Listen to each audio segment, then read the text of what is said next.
কণাৰী বা কাণাৰী ধুনৰ বৰশী এডাল কেডাল আৰু সেই এডালে পাত খাই খাই ইমানখিনি হয় মনত থাকিব এইটো দেখিছা নাই এইটো শাল এটা যে আছে এইটো কি বুলি কয় পাতলি শাল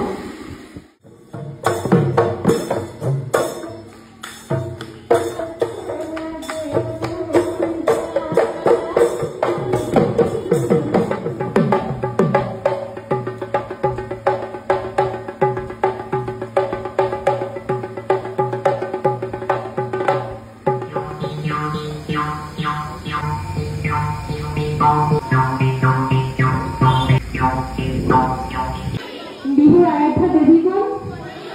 আৰাধ্য দেৱতা আৰু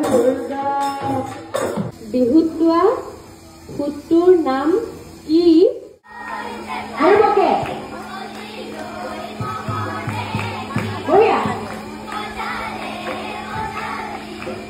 আমি যি কাম কৰোঁ সেই কামৰ প্ৰতি শ্ৰদ্ধা আৰু ভক্তি থাকিলেহে সেই কামটোত সফলতা অৰ্জন কৰিব পাৰি নহয়নে গতিকে আমি ভাল পোৱা কামটো সদায় সততা আৰু নিষ্ঠাৰে পালন কৰিব লাগে এই 7 দিনত ছাত্ৰ ছাত্ৰীসকল আৰু ৰাইজৰ পৰা পোৱা মৰমে মোক সঁচাই আৱেগিক কৰি তুলিলে আৰু ছাত্ৰ ছাত্ৰীসকলেও 7 দিনত যথেষ্টখিনি আয়ত্ব কৰিব পাৰিলে যাৰ বাবে মই বহুত সুখী আজিলৈ আহিছোঁ